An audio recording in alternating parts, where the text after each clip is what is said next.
Hey everyone, welcome to the third edition of Viral Vocabulary. Whether you're a novice or a veteran, I'm thrilled to have you here spending the next couple of minutes watching the video. I truly hope you enjoy it. Before we keep going, I'd like to give a shout out to my videographer, Mary. And underneath her on the floor is my co-star Scout, who, for those of you who have a penchant for literature may have deduced, is named after the character from the novel To Kill a Mockingbird. And now for a public service announcement from Scout. Scout, should we practice social distancing? Should we? Yes, I think so too. Now, before we continue, and by the way, thank you, Scout. I just had to ask, is it just me, or is everybody else in the country losing their mind that they can't touch their face? It is driving me insane. It's like my face is an itch epicenter. I can't get at anything. It's just like an itch factory. It's like I can see a snake out of the corner of my eye saying, "Come closer, touch. It's okay. You don't have to worry." It's making me nuts. Anyway, I don't know if I'm the only one, but all of a sudden I'm keenly aware of how badly I want to be touching my face. I'm going to start looking like one of those zombies from like The Walking Dead. Anyway, on to our word of the day. Quiescent, or as it's sometimes pronounced, quiescent. To me, that just sounds awkward, so I prefer quiescent. Both are considered acceptable. Quiescent. It's an adjective, and it has a couple of definitions. One is marked by inactivity or repose, tranquilly at rest. Or the second definition, causing no trouble or symptoms. Its origin is derived from Latin roots, and it was from a word in Latin that meant to become quiet or to rest. And it implied sort of stepping back from or suspending an activity or a course of action of some kind. Its first known use was in the early 17th century.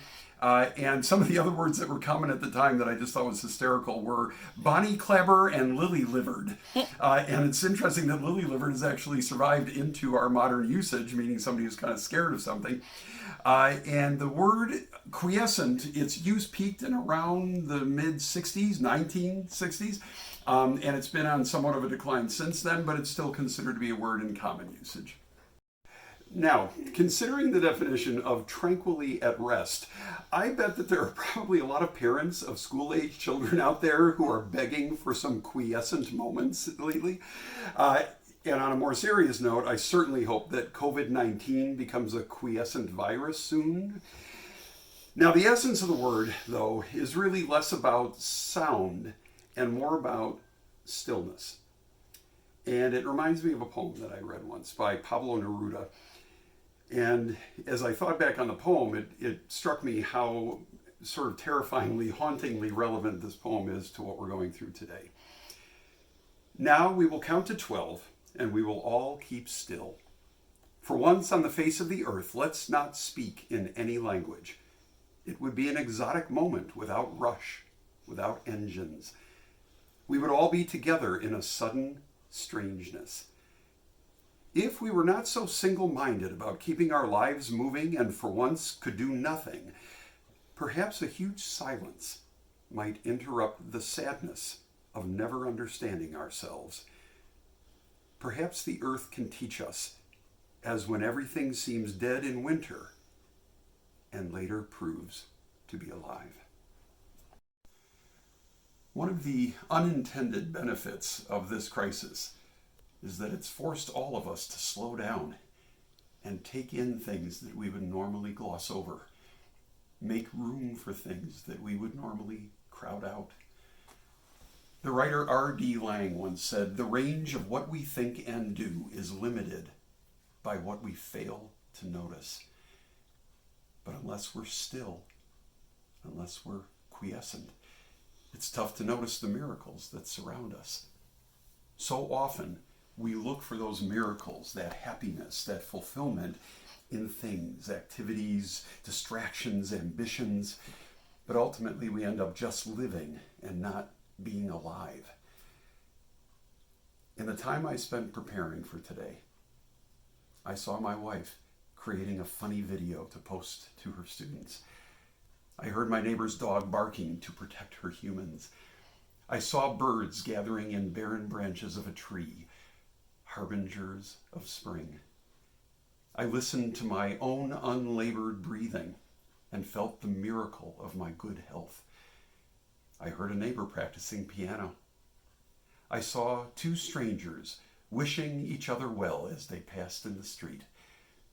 I listened to the furnace kicking on to protect those I love from the cold. I looked at pictures from the day I retired, reminded of all the love that surrounded me as I let go of my career, that sustained me for 35 years as an educator, and that fills my life with joy to this very day. I listened to the sound of my wife laughing on the phone with her 90-year-old healthy mother. I surrendered to the pace that is right now. If I'd been going at my usual breakneck pace, I might not have noticed those moments, and I certainly wouldn't have recognized them as the miracles that they are. I'm sorry to say that I've seen my share of tragedies and crises and gut-wrenching moments in my personal life, as well as in society at large. I'm not smart enough to offer an explanation for why horrible things happen to innocent people. All I know is that whenever some awful event takes place, it offers a clarion call for all of us to live our lives, every moment of our lives, purposefully, and to slow down and notice the miracles that surround all of us. If you're watching this video and finding it a pleasant distraction, or perhaps taking some comfort from it, I consider that one of those miracles. Here's wishing you, with my viral vocabulary, a quiescent moment, the stillness, to notice your own miracles. Be safe, be healthy, and let's take care of one another. See you next time.